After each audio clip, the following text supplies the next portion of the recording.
Purandar books and கைட்ஸில் study material and practice manual 2 புத்தகமாக கொடுத்துருக்காங்க. புத்தகத்தில் உள்ள ஒவ்வொரு வரியும் கதை போல எளிதாக புரிந்து கொள்ளும் வகையில் கொடுத்திருக்கிறாங்க. ஞாபகம் வைத்துக் கொள்ள மெமரி டிப் கொடுத்திருக்காங்க. தேர்வுக்கு இதில் இருந்துதான் கேள்விகளே வரும். புரந்தர் புக்ஸ் அண்ட் கைட்ஸ்.comல வாங்குங்க. வணக்கம். வணக்கம். நன்றி. நன்றி. எதுக்கு நீங்க தான் சொல்றேன். சேலம் மேச்சேரி கூட்டத்திற்கு வந்திருந்த திராவிட விடுதலை கழகம் நடத்தின அந்த கூட்டத்துக்கு வந்திருந்து ஒத்துழைப்பு நல்கிய வந்திருந்து நிகழ்ச்சியில் பங்கு பெற்று ரொம்ப நேரம் நடந்துச்சு, நைட் வரைக்கும் வந்திருந்து உங்களை எங்களை சிறப்பிச்ச அவங்க எல்லாரையும் நன்றி நன்றி. தொடர்ந்து பெரியாரினும் பெருநெருப்பு தொடர்ந்து வெவ்வேறு இடங்கள்ல நடக்க திட்டமிடப்பட்டிருக்கிறது. அடுத்த கூட்டம் எப்பங்கிற அறிவிப்பு அங்கே சொல்லியாச்சு. அங்கே சொல்லிட்டீங்களா? அந்த மாசம் 17ஆம் தேதி திரும்ப குளத்தூர்ல ஒரு கூட்டம் இருக்குது, ஒரு கருத்தரங்கு. அங்கேயும் வாய்ப்பு இருக்கிற தோழர்கள் இதே போல ஆதரவு தரும் மாதிரி கேட்டுக்கிறோம். இந்த வீடியோல என்னன்னா, அகரம் ஃபவுண்டேஷன் அவங்களுடைய 15வது வருடமா 15வது நிறைவு விழா. ஆமா, நிறைவு விழா நடத்தி முடிச்சிருக்காங்க. அதுல வாழ்த்துக்களை தெரிவித்து அல்லோல போட்டுருக்குது. ஆமா, அவங்க மேல வாழ்த்துக்களை கைத்தட்டல் வாழ்த்து தெரிவிச்சுக்கிறோம். ஆமா, அது மட்டும் இல்லாம அந்த நிறைவு விழாவில், அந்த கொண்டாட்ட விழாவில் அங்கே அந்த அகரம் அறக்கட்டளையால் பயன்பெற்ற மாணவர்கள் விஜய் அவர்களையும் சீமான் அவர்களையும் அப்படின்னு துப்பி இருக்கிறார்கள். அவர்கள் மட்டும் கிடையாது, அந்த விழாவை தொகுத்து வழங்கிய டிடி அவர்கள் அவங்களும் அப்படின்னு அவங்க பங்குக்கு துப்பி இருக்கிறாங்க. அவங்க அப்படிலாம் ஒன்றும் நான் பார்க்கவே இல்லை. நான் 2-3 வீடியோ பார்த்தேன். அப்படிலாம் யாருமே அவர் திட்டுறதா அவங்களுக்கு வேலை. ஒரு 15 வருஷம் வேலை பார்த்துருக்குறாங்க, நிறைவாக கொண்டாடி அதில் இன்ப துன்பங்கள் என்ன இருந்துச்சுன்னா அவங்க பகிர்ந்து ஒரு விழாவாக கொண்டாடுறாங்க. அதில் இதெல்லாம் இந்த கல்ச்சர்லாம் எப்படி அதெல்லாம் போய் பேசுவாங்க? நடந்துச்சு, மிஸ் பண்ணிட்டீங்கன்னு நினைக்கிறேன். அவங்க அந்த வேலையை செஞ்சுருக்கும் போது அவங்க பங்குக்கு அவங்க பண்ணிட்டாங்க, நம்ம பங்குக்கு நம்ம பண்ணணும் இல்லையா? என்ன பண்ணுவோம்? நம்ம விஜயும் சீமானையும் அப்படின்னு துப்ப போகிறது தான் அந்த வீடியோ.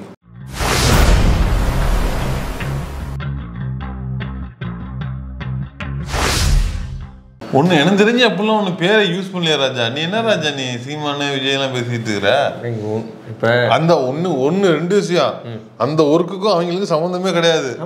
ஒன்று இன்னொன்று அதை பற்றி பேச வேண்டிய தேவையும் இல்லையா? அங்கே எவ்வளோ பேர் ஆட்கள் வந்திருந்தாங்க, மாணவர்கள், வாலண்டியர்ஸு, அதை பங்கு பெற்றவங்க, பயன்பெற்றவங்க, பங்கு கொள்ள போகிறவங்க, பயனாளிகள், கான்ட்ரிபியூஷன் பண்ணவங்க, அவங்கள பற்றினா ஒரு விழாவாக தானே இருந்தது. அது 2 எங்கே இருந்துச்சு இல்லை? இப்போ அவங்க எல்லாரும் கூடி இந்த மாதிரியான ஒரு கல்விங்கிற ஒரு பெரிய விஷயத்த எப்படி நாங்கள் சென்றடைந்தோம் அப்படின்னு சொன்னாங்க இல்லையா? அப்போ அவங்களுக்கு எதெல்லாம் முட்டுக்கட்டையாக இருந்தது, இந்த மாதிரி தடைக்கல் எல்லாத்தையும் கடந்து போனாங்கன்னு பதிவு பண்ணியிருக்காங்கல்ல. அப்புறம் அப்படியேப்பட்ட தடைக்கல்கள் தான் இந்த 2 கல்லும், 2 தடை பாறைகள், கல் கிடையாது. எப்படின்னா ஒன்றும் இல்லை. இப்போ நேற்று அகரம் ஒரு கல்வி விழா இல்லையா? கல்விங்கிறத தாண்டி கிட்டத்தட்ட 15 வருடத்துல 6500 குடும்பங்கள், மொத்தமா 6500 மாணவர்கள் அதில் பயன்பெற்று இருக்கிறாங்கன்னு 8000 போட்டிருக்காங்க. சரி, கார்த்திகை செல்வன் சொன்னது அதான் சொன்னது. சரி, ஓகே, 6500 மாணவர்கள் கிடையாது, 6500 குடும்பங்கள். இவ்வளவு பெரிய விஷயம். ஆமா, அப்போ அவ்வளோ பேரோட வாழ்வும் இங்கே மாறி இருக்குது. அத்தனை ஒரு தலைமுறையே புரட்டி போடுற விஷயம் தான். ஏன்னா பயனாளிகள் பெரும்பாலும் முதல் திறமை பட்டதாரிகள். இன்னும் ப்ரிசைஸா போய் பார்த்தோம்னா அந்த கிராமத்துல முதல்ல படிச்சவங்க, ஊர்ல முதல்ல அதாவது இது கொடுக்கறத விட யாருக்கு கொடுக்குறாங்க அந்த செலக்ஷன் ப்ராசஸ் தான் ரொம்ப முக்கியமானதுன்னு சூர்யா சொல்றாரு. சூர்யா என்ன சொல்றாப்புல, 2006 2007 அந்த டைம்ல அவர் இன்னமும் முதல் திறமை பட்டதாரிகள் படிக்காம இருக்கிறாங்களான்னு அப்ப அவர் கேட்டதோட விளைவு தான் அந்த அகரம்னு ஸ்டார்ட் பண்ணோம் அப்படின்னு. அன்னைக்கு அந்த வேப்ல இருந்தா நான் ஸ்டார்ட் பண்ண பயந்து போய் அது இன்னைக்கு வரைக்கும் இருக்குது, அடுத்த வருஷமும் இருக்கும், நம்ம தொடர்ந்து செய்யணும் அதை அப்படின்னு அவர் சொல்றாரு. அவருடைய அந்த புரிதல் தான். அவர் ஆரம்பத்துல அவர் அப்படி நினைச்சதை போய் நம்ம தப்புன்னு சொல்ல முடியாது. ஏன்னா அவர் வளர்ந்த விதம், அவர் ஒரு ஸ்டார் கிட்டா வளர்ந்தவர் இல்லையா? இப்போ அவர் வளர்ந்த விதம், அவருக்கு சுற்றி இருக்கிற மனிதர்களை விட்டு தான் அவருடைய உலகப்பறவை இருக்கும். அப்போ அது கொஞ்சம் கொஞ்சமாக மாறுது, அதை மாற்றிக்கிறாரு, தெரிஞ்சுக்கிறாரு, இப்படியாக அது போயிட்டுருக்கு. இப்போ அவ்வளவு குடும்பங்களையும் மாற்றுவதற்கு ஒரு அமைப்பு ஒன்று ரெடி பண்ணி அதுக்கு ஒரு கட்டமைப்பை சரியாக நெறிப்படுத்தி, சூர்யா அவர்கள் இருந்தாலும் இல்லைனாலும் அந்த அமைப்பு இயங்கிட்டே இருக்கும். ஏன்னா சூர்யா அவர்களுக்கு பட வேலைகள் இருக்குது, ப்ரொடக்ஷன் பண்ணி வச்சுருக்காங்க. இப்போ அவர் இருந்தால் தான் அகரம் வேலை செய்யுங்கிறது கிடையாது. இப்போ அதுக்கு இப்போ நீங்கள் சொன்ன வாலண்டியர்ஸ் போடுறது, அவங்களுக்கு நெறிப்படுத்துறதுக்கு ஆள்னு இப்படி எல்லாம் போட்டு அது இயங்கிட்டு இருக்குது. ஸோ இப்படியான ஒரு அமைப்பை உருவாக்கி ஒருத்தர் 15 வருஷத்தில் இவ்வளோ விஷயத்த பண்ணியிருக்கும்போது ஒருத்தன் எங்கேருந்து வந்தானே தெரியாமல் திடீர்னு ஆடு மாடு மேய்க்கிறது இவ்வளோ சூப்பரான வேலை தெரியுமா, அதை விட்டு படிக்கிறேன் அது பண்ணுறேன்னு சொல்றியே, வா போய் ஆடு மாடு மேய்க்கலாம் அப்படின்னு விட்டு மேய்ச்சிருக்கலாம் தான் பார்த்தீங்களா இல்லையா? அப்போ அப்படின்னா என்ன பொருள்?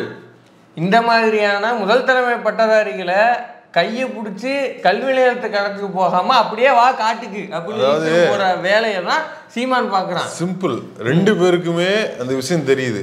சீமானுக்கும் இங்க பிரச்சனை இருக்குன்னு தெரியுது, சூர்யாவுக்கும் தெரியுது இங்க பிரச்சனை இருக்குன்னு.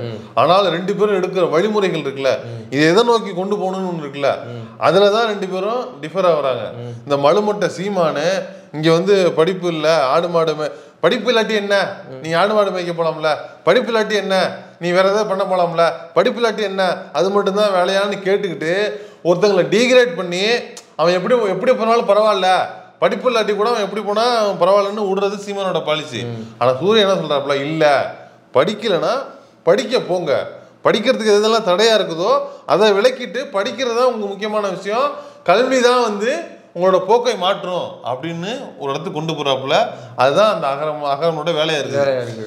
ஒரே விஷயத்த ரெண்டு பேரும் எப்படி பாக்குறாங்கிறது முக்கியமான விஷயம். இப்போ இது ஏன் குறிப்பிட்டு சீமான சொல்லணும்னா, அந்த மாடு மேய்க்க போறப்போ அந்த கட்சியினுடைய கோபாசன் இருக்கான்ல, யாரு மஞ்சப்பொடி மாமா பையன், அவன் வந்து போஸ்ட் போட்டிருக்கான், மாடு மேய்ப்பது தவம், மாடு மேய்த்தல் வந்து வரம் அப்படின்னு. அப்படியா? மாடு மேய்த்தலே வரமா, மாடு மேய்த்தலே தவமா, அப்படி எதுவும் இல்லடா. அது வந்து வாய்ப்பு மறுக்கப்பட்டதுனால நாங்கள் வந்து கிராமங்களில் ஊர்களில் அந்த வேலை மட்டுமே பார்க்க வேண்டியதாக இருக்குது. அதில் வந்து பெருமை கிடையாது, அது வரமோ தவமோ கிடையாது. இதனால தான் சொல்கிறோம், இவங்க வந்து ஒரு வலதுசாரியை பிற்போக்குத்தனம் கொண்டாங்க. அது எப்படி வந்து ஒரு தொழிலை வந்து வரம் தவம்னு சொல்லிட்டு நீ எப்படி முற்போக்கா எப்படி பேச? மாடு மேய்ப்பது வரம்னா யாருக்கு யாருக்கு? உன் புள்ள விட்டு உணவு மேய்க்க விட போறியா? நீ ஏன் யூடியூப் சேனல் நடத்துற? இறங்கி மாடு மேய்க்க வேண்டியதுதானே? வரம் தவம்னு சொல்றேன்னா போய் அந்த வேலையை பார்க்க வேண்டியதானே, உங்க அண்ணன் அந்த வேலையை பார்க்க வேண்டியதானே. இப்போ ஒரு கேள்வி கேட்கறாங்க எல்லாரும், மாடு மேய்க்கணும், ஆடு மாடு மேய்க்கணும், விவசாயம் பண்ணணும்னா யாரு மேய்க்கணும், யாரு சொல்லு, அதுக்கு பதில் சொல்லிட்டு நீ இது வந்து ப்ரொமோண்டா பண்ணுங்க சொல்லிட்டு போய்.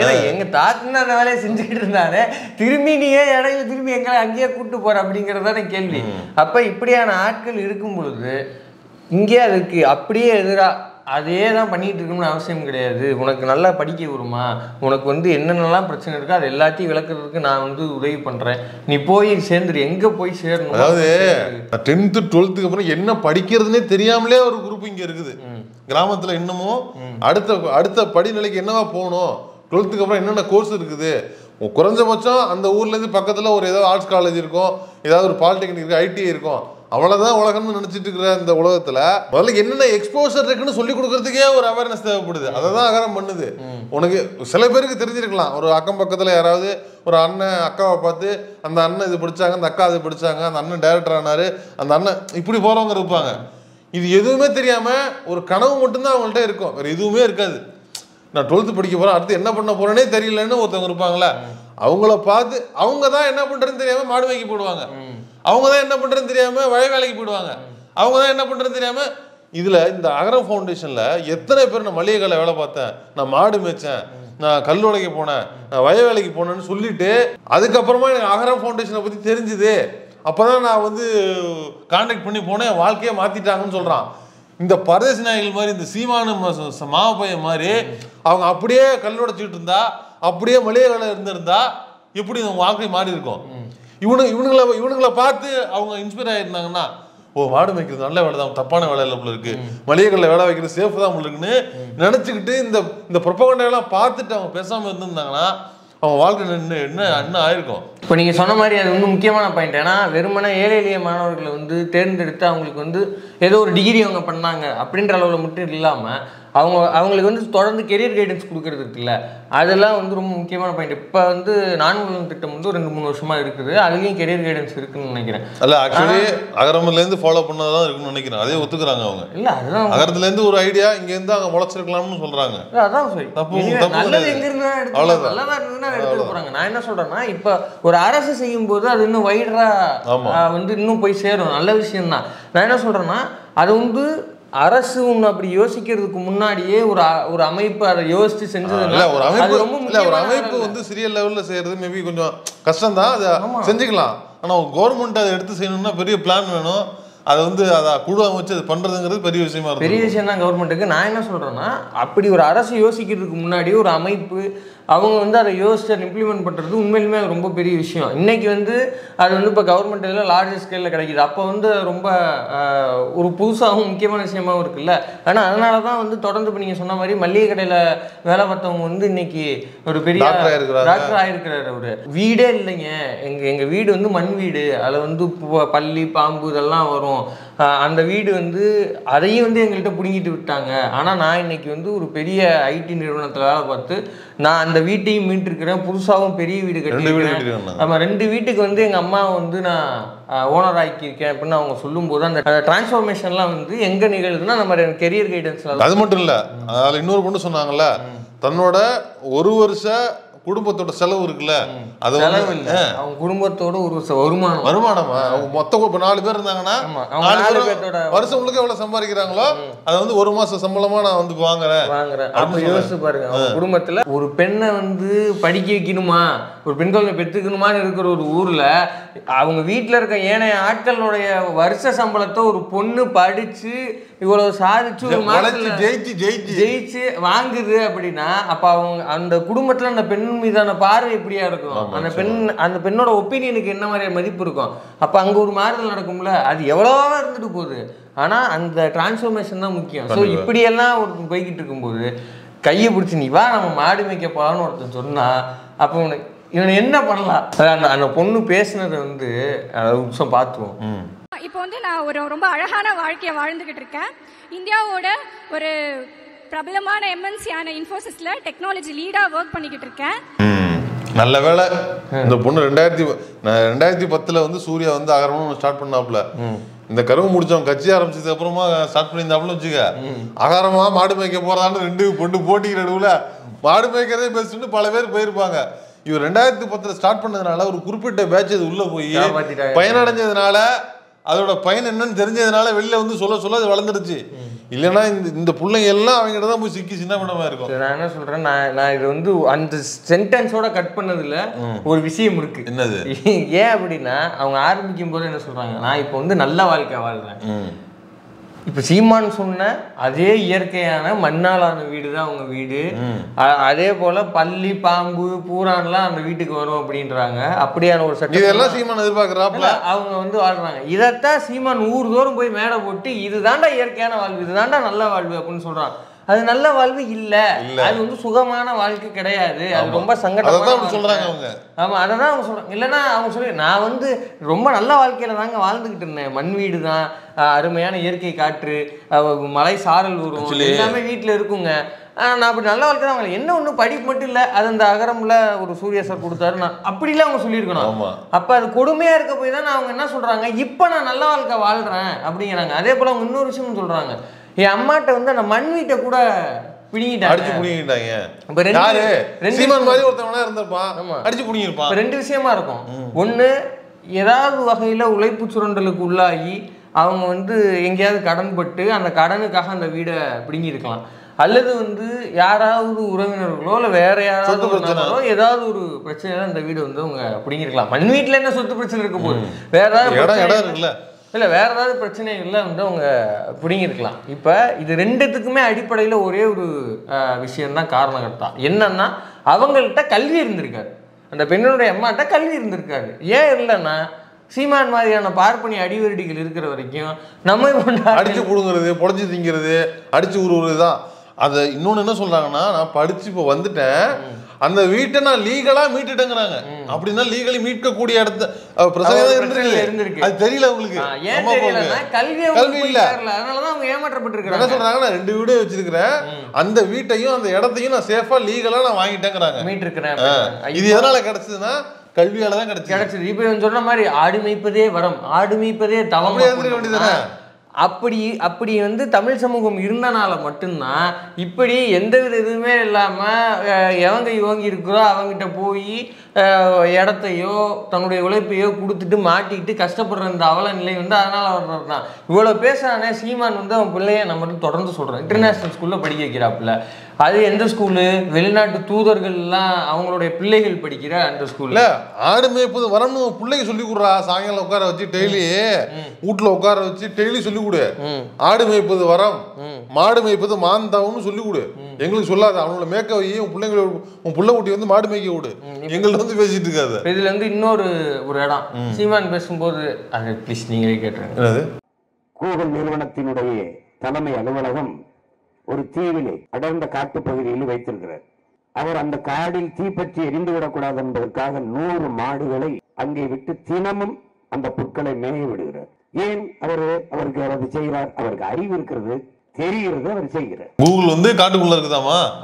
பெரிய காடு, ஒரு காட்டுக்கு நடுவுல வந்து அந்த ஆபீஸை நிறுவி அப்படியே வந்து வெளில போய் நின்னோம்னா பச்சை பழங்கதை பேசுறது, பழம்பெருமை பேசுறது, இந்த பூமர் வேலையைத்தான் நல்லா சுகமா, அதாவது எதுவுமே சொல்லுவாங்களா, எதுவுமே வந்து உழைக்காம ஈஸியா கிடைக்கிறது என்ன தெரியுமா? பெருமை, தற்பெருமை தான். அதை வச்சு ஒரு மயிரும் முடுங்க முடியாது. அதை தான் சீமாண்டி பண்ணிட்டு இருக்கலாம். கூகுள் வந்து காட்டுக்குள்ள இருக்குதான், காட்டுக்குள்ள இருக்குதான். அவங்க வந்து ஆடு மாடுகளை வந்து மேய்க்க விடுறாங்களாம். ஏன் அப்படின்னா வந்து அவருக்கு தெரிஞ்சிருக்குது, அவருக்கு அறிவு இருக்குதான், நமக்கு இல்லையா. ரொம்ப சிம்பிள். அவன் சொல்றது பொய்ன்னு கண்ணை மூடிட்டு சொல்லலாம். இதனால நம்ம யூடியூப்ல வந்து ஃபேக்ட் செக் பண்ணி போட்டிருக்கிறாங்க. ஆமாமா, தலைமையகம் வந்து அடர்ந்த காட்டு பகுதியில எல்லாம் இல்லையா. அது வந்து கலிபோர்னியா மாகாணத்துல உள்ள மவுண்டைன் வியூ அப்படிங்கிற ஒரு நகரத்துல தான் அந்த இருக்குது. ரெண்டாவது வீடியோ சொன்ன மாதிரி தீவு பகுதி, தீபகற்பம்லாம் கிடையாது. அது அப்படியான ஒரு இடமும் கிடையாது. அது ஒரு மாகாணத்துல இருக்க ஒரு நகரம் தான் அது. இப்போ இதில் கூடுதலாக என்னன்னா, அந்த 200 ஆடுகளை மேய்க்க சொன்னாங்கன்னு சொன்னதுக்குல்ல, அந்த 200 ஆடுகளை மேய்க்க சொல்லியிருக்காங்க தான், அது உண்மைதான். ஆனால் இவன் சொல்ற காரணத்துக்காக கிடையாது.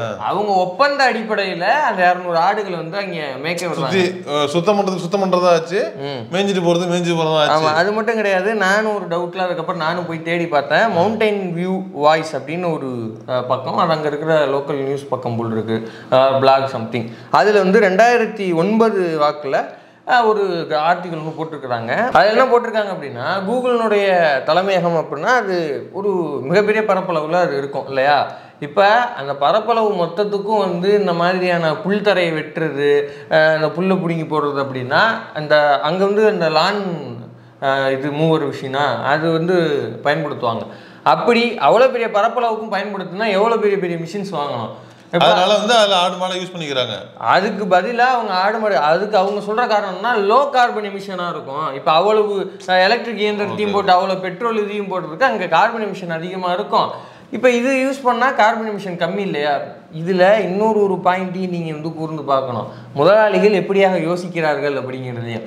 இப்போ அவ்வளவு லான்மோவர்ஸையும் வாங்கணும் அப்படின்னா அத்தனை மிஷினுக்கும் மெயின்டைன் பண்ணுறதுக்கு ஒரு ஆள் போடணும், அத்தனை மிஷினையும் மெயின்டைன் பண்ணுறதுக்கு ஒரு ஆளை போடணும். அப்போ நீங்கள் அதுக்கான ஆட்களை ஹையர் பண்ண வேண்டியது இருக்கும், அதுக்கான கூலி கொடுக்க வேண்டியது இருக்கும், அதை மெயின்டைன் பண்ணுறதுக்கு தனியான செலவுகள் இருக்கும். இப்போ இந்த செலவுகள் பூரா கட் பண்ணிட்டாங்களா.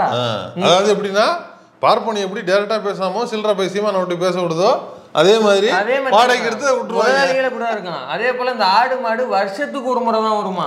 அதையும் வந்து கூகுளினுடைய அந்த செய்தி தொடர்பாளராக ஒருத்தர் இருப்பாங்கல்ல, அந்த பொறுப்புல இருக்கிற ஒருத்தர் இந்த பக்கத்துக்கு பேசும்போது அதையும் சொல்லியிருக்கிறாரு, வருடத்துக்கு ஒரு முறை அந்த ஆடுகள் வரும். அப்ப ஒரு பெரிய முதலாளி, ஒரு நிறுவனம் அவங்களுடைய செலவுகளை கட் பண்றதுக்காக லோ கார்பன் எமிஷன் அப்படிங்கிற காரணத்தை வெளியே கைத்தட்டலுக்காக பயன்படுத்திக்கிட்டு இந்த வேலையை வருஷத்துக்கு ஒரு முறை பார்க்குது. ஆனால் இதை எப்படி கொண்டு வந்து நம்ம தலையில் கட்டுறான். வெளிநாட்டுக்காரனுக்கெல்லாம் பாரு இயற்கையினுடைய அருமை தெரியுது, ஆனால் நம்ம ஊரில் இருக்கிற ஆட்களுக்கு தான் இது தெரிய மாட்டேங்குது. இப்போ முன்னோட முட்டாளனே இப்போ பேசுவே நீ, இப்போ அவனை அறிவாளிங்கிற, இப்போ இவ்வளோ நாள் நம்மளை வந்து அறிவாளிங்க, இப்போ அவனை அறிவாளிங்கிற. என்னதான் உங்க ஸ்டாண்ட், என்னதான் உங்க கதை? இல்லை, நான் என்ன சொல்கிறேன், இந்த பொய்யில் இருக்குல்ல, பொய் பேசுறது இருக்குல்ல, அதாவது ரொம்ப பொய்யும் பேசிடக்கூடாது, ரொம்ப உண்மையும் பேசிடக்கூடாது, கலந்து பேசிருக்காங்க. ஒரு மாதிரி கூகுள் இருக்கிறது உண்மைதான், ஆனா ஆடு மேய்க்கிறது உண்மைதான், ஆனா கூகுள் காட்டுக்குள்ள இருக்கிறது உண்மை இல்லை, உண்மை கிடையாது. ரெண்டுத்தையும் உண்மை கிடையாது. அந்த ஆடு ஏன் மேய்க்கப்படுதுங்கிறது ஆனா கூகுள்ங்கிறத ஒண்ணு வச்சுட்டு எவ்வளவு பழம் பேசி நைஸா தள்ளி விடுறான் பாரு. ஆனா பாருங்க, வெளிநாட்டு முதலாளியா இருந்தாலும் சரி, உள்நாட்டு முதலாளியா இருந்தாலும் சரி, முதலாளிகள் விசுவாசத்துல வந்து அவ்வளவுதான். சீமான் அப்படி கென் மாதிரி இருக்காரு பாருங்க. என்னைக்கும் முதலாளியில போச்ச கூடாது, முதலாளிக்கு அப்படியே தூபம் போட்டு தான் பேசணும். நல்லா கவனிச்சு பாருங்க.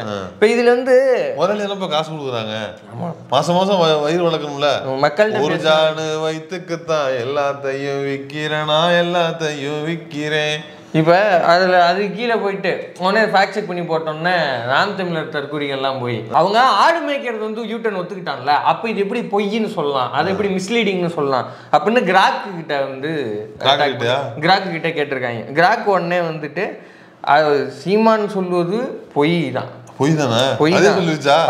சீமான் கூகுள் தலைமையகம் தீவு அடர்ந்த காட்டில் இருப்பதாக கூறியது தவறு. அது கலிபோர்னியா மாநிலத்துல மவுண்டன்ல இருக்குது. ஆனா 2009 இருந்து அவங்க 200 ஆடுகளை பயன்படுத்துறாங்கன்னு சொல்றது உண்மைதான். அதனால அதை மிஸ்லீடிங்னு தான் சொல்லணும் மூதேவி அப்படின்னு கிராக்கும் அப்ப ஏன் வந்து மிஸ்லீடிங்னு பரப்பணும் அப்படின்னா அது திரும்பி சொல்லுது, உனக்கு புரியலையா, இது வந்து ரெண்டையும் மாத்தி இருந்தாலும் சொல்லியிருக்கா, அது மிஸ்லீடிங். வாய் கொள்ளை பேசுறதுங்கிறது வேற, மிஸ்லீட் பண்றதுங்கிறது வேற. கான்சியஸா அவன் பண்றான். உடனே திரும்பி கிராக் வந்து மடக்கி பிடிக்கிறாங்களா, நீ 200 ரூபா ஊப்பி தானே அப்படிங்கிற ரேஞ்சுக்கு கிராக். அப்ப வந்து ஒரு முறை ஸ்டாலின் இங்கே பேசுறப்ப இஸ்ரேல வந்து இஸ்ரோ வந்து இஸ்ரேல்னு சொல்லிட்டாரு. அப்ப அது வந்து மிஸ்லீடிங் இல்லையா அப்படின்னா அதுக்கும் கிராக் வந்து காரி துப்பி இருக்குது. வாய் குரல் பேசுறது வேற, அவன் வந்து தெரியாம தப்பு பொய்ய வந்து பரப்பிக்கிட்டு இருக்கான், ரெண்டு வேற, புரிஞ்சுக்க அப்படின்னு இங்க எங்க போனாலும் வந்து செருப்படி வாங்குறது வேலையா வாங்கிட்டு இருக்கிறாங்க. அதாவது எங்கள்கிட்ட தான் வாங்கினீங்க பரவாயில்ல, ஊர்ல மிஷின்டா போய் செருப்படி வாங்குறீங்களா, அறிவு இருக்காடா உங்களுக்கு? இதுதான் நாம் தமிழர் தற்கூறிகளுடைய இன்றைய நிலை. சீமான் பேச கேட்டீங்கன்னா இப்படித்தான் ஏஐட்ட கூட செருப்படி வாங்க வேண்டியது இருக்கும். இது ஒரு பக்கெட்டு. இப்ப நம்ம ஏன் விஜய் வந்து இந்த இடத்துல சொன்னோம் அப்படின்னா அது இப்ப அவரே சொல்லுவார் பாருங்க. நம்மளுடைய இந்த அகரத்துல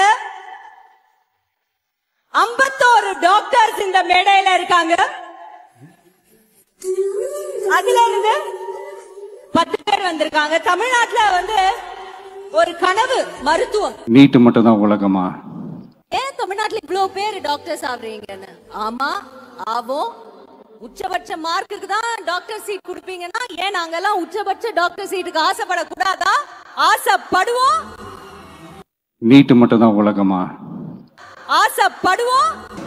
எவ்வளோ 6500 பேரா குடும்பம்? ஓகே, நம்ம 6500 குடும்பம் தான் சொல்லணும். இப்போ இதுல வந்து 51 மருத்துவர்கள் வந்து இருக்கிறாங்க. ஆமா, இதுதான் வந்து குறிப்பிட்டு 51 டாக்டர்ஸை உருவாக்குறதுங்கிறது சாதாரண. ஒரு டாக்டர் உருவாக்குறது உசுறு போயிடுது நம்மளுக்கு. ஆமா, இதுல ஒரு டாக்டர்ஸ் உருவாக்கியிருக்காங்க. ஆமா, இதுல வந்து ஒரு முறை நீயா நாள் ஒருத்தர் பேசாரு, உங்களுக்கு வந்து கல்விங்கிறது ஒரு ஆப்ஷன், நீங்க வேணும்னா அதை எடுத்துக்கலாம், எங்களுக்கு கல்விங்கிறது மேண்டேட். சும்மா தானே டாக்டர் படிச்சு சும்மா தானே உட்காந்துருக்குறாப்புல. நீங்க கிளினிக் இப்போ டெய்லி சாயங்காலம் டிபேட் வர்றதுக்கு உனக்கு எதுக்கு டாக்டர் படிப்பு இல்ல? அது அவங்களுக்கு வந்து பேஷன், ஆனா நமக்கு அத்தியாவசியம் அப்படின்னு இருப்பாரு. அதே போல அவர் இன்னொன்னு சொல்லியிருப்பாரு, அதுதான் ரொம்ப முக்கியமான பாயிண்ட். நான் வந்து இப்ப நான் ஒரு டாக்டரை விட்டுட்டேன்னா நான் இன்னொரு டாக்டர் உருவாக்குறதுக்கு நான் இன்னும் ஒரு தலைமுறை வெயிட் பண்ணணும். நான் ஒரு தலைமுறை வெயிட் பண்ணா தான் நான் அதை பண்ண முடியும் அப்படின்பாரு. அதுதான் இங்கே மெயின். அப்படியான ஒரு சூழல்ல 51 மருத்துவர்களை உருவாக்கி இருக்கிறதுங்கிறது சாதாரண விஷயம் கிடையாது. ஆனா இந்த தாவேக்கா பண்ணையார் வந்து என்ன சொல்லுவாருன்னா நீட்டு மட்டும்தான் படிப்பா, வேற படிக்கக்கூடாதா? அதாவது நாங்க படிக்க மாட்டோம், அவங்க டிடி சொல்ற மாதிரிதான். ஆமாண்டா, நாங்க அப்படிதான் சூஸ் பண்ணுவோம். உனக்கு என்ன வந்துச்சு? உங்களோட சேர்ந்தவர் தானே சூர்யா. அவருக்கு எவ்வளவு இதா இருக்காராப்புல, எவ்வளவு நல்லா கொஞ்சம் அறிவெல்லாம் யூஸ் பண்ணி பசங்க நேரடியாக போய் அவர் சொல்கிறாப்புல, நான் வந்து இதன் மூலியமாக அகரம் மூலியமாக நான் நிறைய விஷயம் கற்றுக்கிட்டு அதுக்கப்புறம் நான் இம்ப்ளிமெண்ட் பண்ணேன். லைஃப்பை பசங்களோட லைஃப்பை கற்றுக்கிட்டது மூலிமா எனக்கு வந்து ஒரு புது உலகம் பிறந்ததுன்னு சூர்யா சொல்கிறாப்புல. இந்த அறிவு ஏன் வந்து விஜய்க்கு இல்லாமல் போச்சுன்னு நம்மளுக்கு தெரியல. நீட் மட்டும் தான் படிப்பான்னு ரொம்ப அசால்ட்டாக ஒரு தலைமுறையோட படிப்பை ஒரு ஒரு பல மாணவர்களின் வந்து கனவுகளை வந்து லைட்டாக எப்படி உன்னால தள்ளி வைக்க முடியுது, அதை எப்படி ஜெனரலைஸ் பண்ணி பேச முடியுது? இப்ப ஒண்ணும் கிடையாது. இல்ல, மாடு மேய்க்கிறது தான் வந்து நல்லது அப்படிங்கிறதும் நீட் மட்டும்தான் படிக்கணுமாங்கிறதும் ரெண்டும் ஒரே டோன் தான், ஒரே குரல் தான். அதனால சீமானுக்கும் விஜய்க்கு ஒண்ணுதான், வார்த்தைகள் தான் வேற வேற. இரட்டை குழல் துப்பாக்கியா இன்னைக்கு RSS நாக்பூருக்கு வந்து செயல்பட்டு கொண்டிருக்கிறவங்க தமிழ்நாட்டுல யாருன்னா ஒண்ணு சீமானு, இன்னொன்னு விஜய் தான். நீ தெரிஞ்சு சரியா தெரியாம சரியா கிடையாது, நீ வந்து பார்ப்பனி அடிவருடி, அவ்வளவுதான். தெரியாமலாம் இல்ல, நான் ஒரு ஸ்டேட்மெண்டாவே சொல்றேன், தெரியாம இல்லைங்க, தெரியாம செஞ்சுட்டேன்னா நீ தெரியாம செஞ்சாலும் நீ பார்ப்பனியத்துக்கு தான் வேலை பார்த்துட்டு இருக்கிறங்கிறத புரிஞ்சுக்க. இவர் வந்து கல்வி விருது வழங்கும்ல வந்து நடத்துவாப்புல ஒரு நாள் முழுக்க நின்று யாருக்கு கொடுக்குறாரு அப்படின்னா, ஆல்ரெடி வந்து மாவட்ட அளவில் ஃபர்ஸ்ட் 1 2 3 தப்பு கிடையாது, ஓகேவா, நீ பண்ணுற ரைட், அதில் சில ஏழை எளிய மாணவர்களும் பயன்பெறலாம், அது தப்பு கிடையாது, குத்தம் சொல்லலை. ஆனால் அதை மட்டுமே செஞ்சுட்டு காமராஜர் பட்டத்தை வந்து கிளைம் பண்ணிக்கிறீங்களே, இது எவ்வளவு அருவருப்பான ஒரு கேவலமான ஒரு விஷயம். ஆனால் இங்கே அகரம் பண்ண வேலை என்ன, இங்கே சிஸ்டமேட்டிக்கா பண்றாரு. ஆமா, இங்கே கல்வி போய் சேர முடியாம ஃபர்தரா அவங்களால படிக்க முடியாத வாய்ப்புகளே இல்லைன்னு இருக்கக்கூடிய ஆட்களை கொண்டு போய் கல்வியை அவங்க கையில சேர்க்கறது இருக்குல்ல, இதுதான் மேட்ரு. நீங்க ஆல்ரெடி இப்ப போன விருது வழங்கும் விழாலாம் கம்ப்ளீட் எக்ஸ்போஸ் ஆயிட்டாங்க. ஏன்னா பெரும்பாலும் வந்தது யாரா இருக்குன்னா எல்லாம் பிரைவேட் ஸ்கூலு. இப்போ ஒரே ஸ்கூல்ல போயிட்டு ஒரே ஸ்கூல்ல படிச்ச அண்ணன், அது அக்கா தம்பின்னு நினைக்கிறேன், 2 பேர்த்த கூப்பிட்டு வந்து விருது கொடுத்துருக்காங்க. 2 பேர் எங்கப்பா படிக்கிறீங்கன்னா அங்கே நல்லா பிரைவேட் ஸ்கூல் படிக்கிறாங்க. இப்போ அவங்களுக்கு நீங்க கொடுக்கறது வந்து ஒரு எக்ஸ்ட்ரா மோட்டிவேஷனா இருக்கலாம். நான் அது இல்லை பயனே படாதுன்னு நான் சொல்லலை, அங்கேயும் வேலை எளிய மாணவர்களால் 1 2 பேர் பயன்பட்டு இருக்கலாம். ஆனால் நீங்கள் ஒரு கிளைம் எடுத்துக்கிறீங்களே, அந்த கிளைமுக்கு நீங்கள் செய்கிற வேலை வந்து சரியானதா? அதுதான் இங்கே முக்கியமான விஷயம். விஜய்க்கும் சூர்யாவுக்கும் என்னவா நான் நினைக்கிறேன் அப்படின்னா, என்கிட்ட பணம் இருக்குப்பா, நான் அப்படியே பாரி வள்ளல் அப்படின்னு நான் போகிற மாதிரி அப்படியே அள்ளி கொடுப்பேன். கொடுக்குறது யாருக்குமே தெரியாது. நான் வந்து 1000 கோடி சம்பாதிக்கிறேன், அதில் ஒரு அமௌண்ட் வந்து நான் உங்களுக்கு கொடுக்குறேன். அவருக்கு தெரியுமா? பெரிய வள்ளல். அவருக்காச்சும் தெரியுமா? தெரியல, அப்படி சொல்லிக்கலாம். ஆனால் சூர்யா பண்ணுறது என்ன தெரியுமா, ஒருத்தருக்கும் என்னென்ன தேவை இருக்குது, ஒருத்தர் எங்கே இருந்து வர்றான், அவன் பேக்ரவுண்டு என்ன, அவனுக்கு என்ன பிரச்சனை இருக்குது, என்ன அவனோட ஸ்ட்ரென்த் என்ன அப்படிங்கிறத ஒவ்வொருத்தருக்கும் நீ சொன்ன மாதிரி ஒரு கெரியர் கைடன்ஸ் கொடுத்து ஒரு மாணவனை முழுவதுமாக உருவாக்குறது இருக்குல்ல, அதுதான் சூர்யா பண்ணுறாப்புல. சூர்யா பண்ணுறது விஜய் பண்ணுறது ஒன்றும் இல்லை. தன்னை வந்து ஒரு பாரிவரெல்லாம் காட்டிங்க நினைக்கிறாப்புல விஜய். ஆனா வந்து இது முழுக்க விளம்பர தேடல், அவ்வளவுதான். சூர்யா அவர்கள் பண்றது அப்படி கிடையாது. அவர் வந்து ஒரு தலைவர் மாற்றத்தை வேணும்னு நினைக்கிறாரு. ஆமா, இந்த இடத்துல வந்து தலைவர் வந்து மீண்டும் நம்ம கோட் பண்றோம், இதுக்குதான் அமைப்பாய் திருவோம் படிங்கிறது. அதுல வந்து அமைப்பு கட்டுதல் பத்தி தலைவர் சொல்லியிருப்பாரு. இதுல சூர்யா அவர்கள் பண்ணது ஒரு அமைப்பை உருவாக்குறது தான். எல்லாரையும் அமைப்புக்குள்ள இப்ப என்ன பண்றாப்புல, அடுத்த கட்டமா போய் தமிழர்கள் எல்லாரும் அந்த அகரத்துல ஒரு அமைப்பா மாறுங்க, உங்களால என்ன முடியுமோ அதை கொடுங்க, வந்து காசா மாசம் 300 ரூபா கொடுக்க முடியுமா கொடுங்க, இல்ல உங்க நேரத்தை கொடுக்க முடியுமா கொடுங்க, என்னென்ன முடியுமோ எல்லாத்தையும். நீங்க ஒன்றும் தெரியாது, நீங்க வாங்க, உங்களுக்கு என்ன தெரியும், உங்களை எப்படி யூஸ் பண்ணிக்கிறேங்கிறதையும் நான் பாத்துக்கிறேன். அது அகரம் பார்த்து நீங்க உங்க நேரத்தை மட்டும் கொடுங்க, அது என்னவா யூஸ் பண்ணு கூட நான் பாத்துக்கிறேன் அப்படிங்கிற அளவுக்கு அவங்க திட்டமிட்டு வச்சிருக்காங்க. ஸோ இது வந்து அமைப்பா இருக்கிறது. ஏற்கனவே நம்ம சொன்னது போல இப்ப சூர்யா அவர்கள் இருந்தால்தான் இல்லை, அவர் வேலையை பார்த்தாலும் கூட அகரம் வந்து அவருடைய வேலை நடந்துகிட்டே இருக்கும். இப்படி ஒரு அமைப்பை உருவாக்குறத, ஒரு அமைப்புக்கான நெறிப்படுத்தி இருக்குல்ல, இது அவர் இல்லாமல் போனாலும் அந்த அமைப்பு செயல்படும். அதோட வேலையை அதை தொடர்ந்து பார்த்துக்கிட்டே தான் இருக்கும். அப்படியே இதுதான் காமராஜர் செஞ்சது. காமராஜ் பள்ளிக்கூடத்தை கட்டிட்டு போனாரு, பள்ளிக்கூடம் படிக்கிற பிள்ளைகளுக்கு காசு கொடுத்துட்டு போல, பள்ளிக்கூடத்தை கட்டி கொடுத்துட்டு அது எல்லாத்தையும் வந்து ஒரு கட்டமைப்பு செஞ்சு வச்சுட்டு போனாப்புல. அந்த மாதிரி ஒரு வேலையை காமராஜர் அவர்கள் செஞ்ச கட்டமைப்புங்கிறது வந்து ராஜாஜி மூடிட்டாரா, சரி ஓகே, இப்ப அது எல்லாத்தையும் நான் திறக்கிறேன். அவர் வந்து ஒரு வழியை ஏற்படுத்துறாரு, அதுக்கு மீறி போய் சத்துணவு திட்டத்தை விரிவாக்கம் பண்றாரு. இப்ப ராஜாஜி வேலையை வந்து சீமானும் விஜய் செஞ்சுட்டு இருக்கிறாங்க, அவ்வளவுதான். காமராஜர் வேலையை வந்து சூர்யா அவர்கள் ஆமா இவ்வளவுதான் நசுக்கி புரிஞ்சுக்கணும்னா அவர் அப்படிதான். அவங்க உள்ள கொண்டுறதுக்கு என்னென்ன பண்ண முடியுமோ அதை காமராஜர் அவர்கள் செஞ்சாரு. அதை வந்து எப்படிலாம் மூட முடியுமோ ராஜாஜி செய்யறாரு. அந்த ராஜாஜிகளுக்கு துணை போகிற மாப்போசிகளாக தான் இன்னைக்கு வந்து விஜய் அவர்களோ சீமானோ வந்து இருக்கிறாங்க.